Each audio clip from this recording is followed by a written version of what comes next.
അല്ല, ഒരു ഉപതെരഞ്ഞെടുപ്പിൽ ഭരിക്കുന്ന പാർട്ടിയുടെ സ്ഥാനാർത്ഥി, തുടർഭരണം വേണ്ട സ്ഥാനാർത്ഥിയെക്കുറിച്ചിട്ടുള്ള ഒരു പ്രതീക്ഷയും അവിടെ അസംബ്ലിയിൽ ഒരു സീറ്റ് പോലും ഇല്ലാത്ത മൂന്നാം കക്ഷിയുടെ ഒരു സ്ഥാനാർത്ഥിയെയും ഒരേ തട്ടിൽ തൂങ്ങുന്നത് നേരത്തെ ജയിക്ക് പറഞ്ഞതുപോലെ ഒരേ അളവുകോലോ തളപ്പോ ഇടുന്നതിനോട് എനിക്ക് എതിർപ്പുണ്ട്.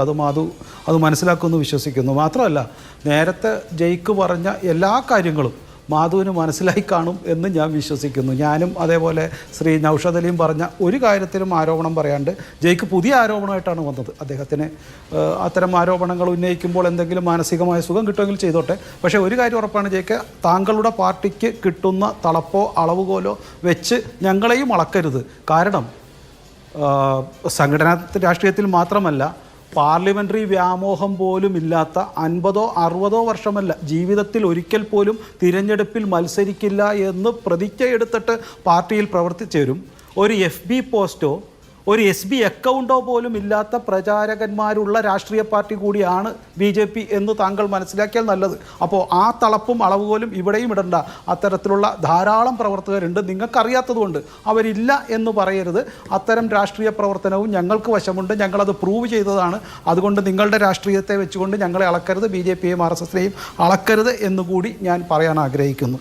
രണ്ട്, അദ്ദേഹം പറഞ്ഞു വരുന്നത് ഇപ്പോൾ ശ്രീ പുതിയ സ്ഥാനാർത്ഥിക്ക് ശ്രീ സ്വരാജിന് എല്ലാ അവകാശവും ഉണ്ട്, അദ്ദേഹം എല്ലാ ഭയങ്കരനാണ്, ഒക്കെ ശരിയാണ്. പക്ഷേ എന്തുകൊണ്ടാണ് തൃപ്പൂണിത്തുറ ജയിക്കാത്തതെന്നറിയാം. എനിക്ക് ആഗ്രഹമുള്ളത് അദ്ദേഹം കൂടുതൽ അവിടെ പ്രവർത്തിക്കരുത് എന്നാണ്. നിലമ്പൂർ കാര്യമായിട്ട് പ്രവർത്തിച്ചാൽ ഉള്ള വോട്ടും കൂടെ പോവും. ജയിക്ക് പറഞ്ഞിട്ട് അദ്ദേഹത്തെ പ്രസംഗിക്കാതെ പ്രവർത്തിക്കാതെ മാറ്റി എറണാകുളത്തോ തൃപ്പൂണിത്തുറ നിർത്തിയാൽ അദ്ദേഹത്തിന് കുറച്ചും കൂടി വോട്ട് കിട്ടും എന്നാണ് അദ്ദേഹത്തെക്കുറിച്ച് തൃപ്പൂണിത്തുറയുള്ള സഖാക്കൾ പറയുന്നത്. അതുകൊണ്ട് പിന്നെ ഒരു കാര്യം കൂടി, ഇവർ പറയണ്ടല്ലോ കുഞ്ഞാലി എന്ന്. കുഞ്ഞാലിക്ക് ശേഷം നിങ്ങളുടെ പാർട്ടിയിൽ പറയാൻ കൊള്ളാവുന്ന ആരുമില്ലേ നിലമ്പൂർ? എപ്പോഴും കുഞ്ഞാലിയിൽ തുടങ്ങുന്ന ചരിത്രം കുഞ്ഞാലിയിൽ അവസാനിക്കുകയാണ്. നിലമ്പൂർ പിന്നെ സഖാക്കളാരും ഇല്ലേ? നിങ്ങൾക്ക് പ്രവർത്തിക്കാൻ കൊള്ളാവുന്ന, പറയാൻ കൊള്ളാവുന്ന ആരും ഇല്ലേ ഈ പാർട്ടിയിൽ എന്നാണ് ഇപ്പോൾ ജനങ്ങൾ ചോദിക്കുന്നത്. അതുകൊണ്ട് ഇപ്പോൾ ഞാൻ നേരത്തെ ഒരു കാര്യം സൂചിപ്പിക്കാൻ മറന്നുപോയി. നേരത്തെ ഗോവിന്ദൻ മാഷ് ഒരു കാര്യത്തിന് ശ്രീ സ്വരാജിനെ വിമർശിച്ചു എന്ന് പറഞ്ഞു. അതുമാത്രമല്ലല്ലോ, ഇപ്പോൾ എനിക്ക് ആൾക്കാർ വാട്സപ്പ് അയച്ചുകൊണ്ടിരിക്കുക. പഹൽഗാം ആക്രമണം നടന്നപ്പോൾ യുദ്ധവിരുദ്ധ ഒരു പ്രസ്താവന ഇറക്കിയപ്പോൾ ശ്രീ ഗോവിന്ദൻ മാഷ് എന്താ വന്ന് പറഞ്ഞത്? അത്തരം അഭിപ്രായം പൊതുവായ അഭിപ്രായമല്ല, പാർട്ടിയുടെ അഭിപ്രായമല്ല എന്ന് വീണ്ടും തിരുത്തിയില്ലേ? അപ്പോൾ നിരന്തരമായി പാർട്ടിക്കെതിരെ, ഒന്നല്ലെങ്കിൽ അദ്ദേഹത്തിന് പാർട്ടി നയപരിപാടികൾ മനസ്സിലാവുന്നില്ല, പാർട്ടി അവൈലബിൾ യോഗങ്ങളിൽ, പോളിറ്റ് ബ്യൂറോ അല്ല സെക്രട്ടേറിയറ്റ് യോഗങ്ങളിൽ പങ്കെടുക്കാത്ത കാരണമായിരിക്കാം പാർട്ടി അഭിപ്രായമോ പാർട്ടി തീരുമാനമോ പാർട്ടി ലൈൻ അത് അദ്ദേഹത്തിന് മനസ്സിലാത്തതുകൊണ്ടായിരിക്കാം. അതല്ല എങ്കിൽ അദ്ദേഹത്തിന് പാർട്ടിയോട് ശക്തമായ എതിർപ്പുണ്ട്. ക്യാപിറ്റൽ പണിഷ്മെൻറ്റിൻ്റെ കാര്യത്തിൽ തുടങ്ങിയ കാര്യങ്ങൾ അദ്ദേഹത്തിൻ്റെ മനസ്സിനെ അലട്ടുന്നുകൊണ്ടായിരിക്കാം ഇത്തരത്തിലുള്ള എതിരഭിപ്രായം പറയുന്നത്. ഞാൻ പറയുന്നത് പാർട്ടിയും സ്വരാജ്യം തമ്മിലുള്ള അഭിപ്രായ വ്യത്യാസം മാത്രമാണ് കേട്ടോ.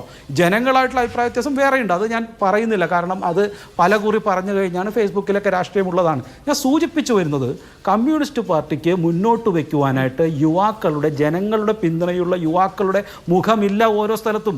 അത് 90 3 പ്രാവശ്യം ഇലക്ഷൻ ചെയ്താലും ഒരുപാട് MLA-മാരുള്ള ഒരു പാർട്ടിയായിട്ടും സംഘടനാപരമായി ഏറ്റവും ശക്തിയുണ്ടെന്ന് അവകാശപ്പെടുന്ന പാർട്ടിയായിട്ടും ഏറ്റവും കൂടുതൽ 13-15 രാഷ്ട്രീയ പാർട്ടികളുടെ പിന്തുണയുണ്ടായിട്ടും 2 തവണ ഈ കേരളത്തെ ഭരിച്ചിട്ട് പോലും ഒരു ജനകീയ പിന്തുണയുള്ള സ്വന്തം പാർട്ടി ചിഹ്നത്തിൽ മത്സരിച്ചാൽ പാർട്ടിക്കാർ വരെ വോട്ട് ചെയ്യുമെന്ന് പൂർണ്ണ വിശ്വാസമുള്ള ഒരു നേതാവിനെ അവർക്ക് ഇത്രയും നാളും, കാരണം തിരഞ്ഞെടുപ്പ് വരുമെന്ന് അറിയാമായിരുന്നല്ലോ, നമ്മളെക്കാളൊക്കെ കൂടുതൽ അവർക്ക് ഈ കാര്യത്തിൽ രാഷ്ട്രീയമായി മുന്നോട്ട് വയ്ക്കാനുള്ള ധാരണയുണ്ട്.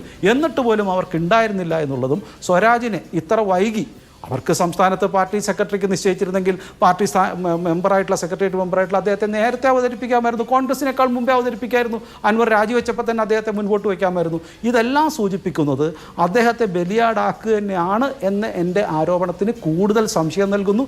എനിക്കൊരു സംശയവുമില്ല. BJPയുടെ ഒരു